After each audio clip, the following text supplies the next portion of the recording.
Welcome to Prabhavas kitchen. Friends, இன்றைக்கி பஞ்சு போல் சாஃப்டான டேஸ்டியான அப்பம் இட்லி மாவு வச்சு செய்ய போகிறோம். இது செய்யறது ரொம்ப சுலபம். ஒரு 10 நிமிஷத்தில் செஞ்சு முடிச்சிடலாம்.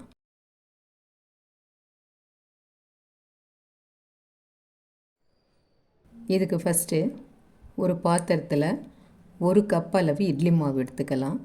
இதோட 3/4 கப் அளவுக்கு மைதா மாவும் சேர்த்துக்கிறேன். மைதா மாவுக்கு பதிலாக நம்ம கோதுமை மாவும் சேர்த்துக்கலாம். அடுத்து 1.5 ஸ்பூன் அளவுக்கு பச்சரிசி மாவும் சேர்த்துட்டு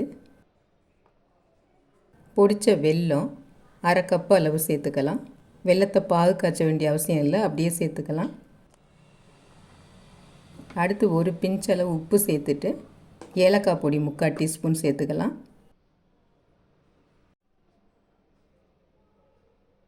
ஆப்ப சோடா ஒரு பிஞ்சு சேர்த்துக்கலாம்.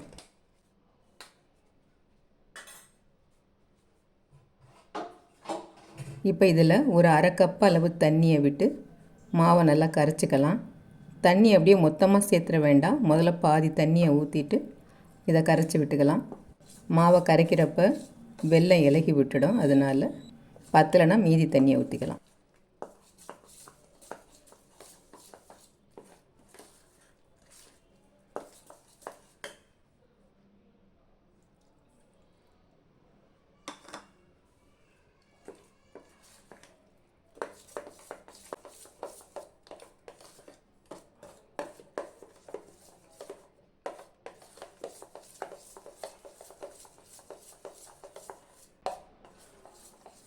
இப்போ மாவை நல்லா கரைச்சி விட்டாச்சு.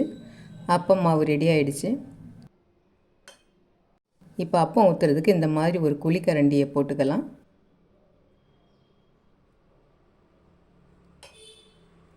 இருப்பு சட்டியில் எண்ணெய் ஊற்றி காஞ்சிட்ருக்கு. இப்போ எண்ணெய் சரியான சூட்டில் இருக்குது. ஒரு கரண்டி மாவு எடுத்து இந்த மாதிரி ஊற்றிக்கலாம். ஃப்ளாட்டான பேனாக இருந்தால் 3-4 அப்பமாக ஊற்றிக்கலாம். இது குழியாக இருக்கிற இருப்பு சட்டியாக இருக்கிறதுனால இந்த மாதிரி ஒன்று ஒன்றா தான் ஊற்றி எடுக்கணும். நம்ம 2-3 போட்டோம்னா ஒன்றோட ஒன்று ஒட்டிக்கும், ஷேப்பு நல்லா இருக்காது. இப்போ எண்ணெய் இந்த மாதிரி மேலே கொஞ்சம் தெளித்து விட்டால் நல்லா புஷ்ஷுன்னு உப்பி வரும், பந்து மாதிரி.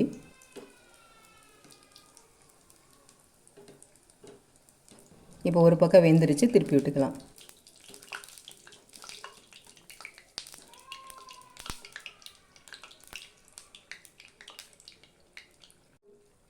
இப்போ 2 பக்கம் நல்லா வெந்துடுச்சு, எடுத்துடலாம்.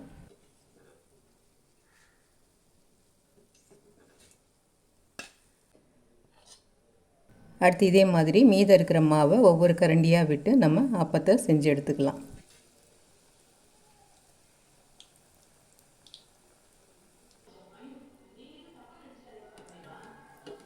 நம்ம இட்லி மாவில் செய்கிறதுனால இந்த அப்பம் நல்லா புசு புசுன்னு உப்பி வரும்.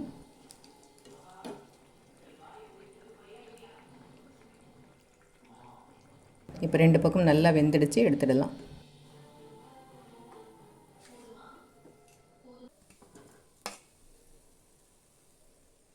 இப்போ எல்லா அப்பமும் செஞ்சு முடிச்சிட்டோம். எவ்வளோ சாஃப்டாக இருக்குதுன்னு பாருங்கள். பிச்சு காமிக்கிறேன் பாருங்கள். உள்ளுக்குள்ளே பஞ்சு மாதிரியும் வெளியில் கொஞ்சம் கிறிஸ்பியாகவும் இருக்குது.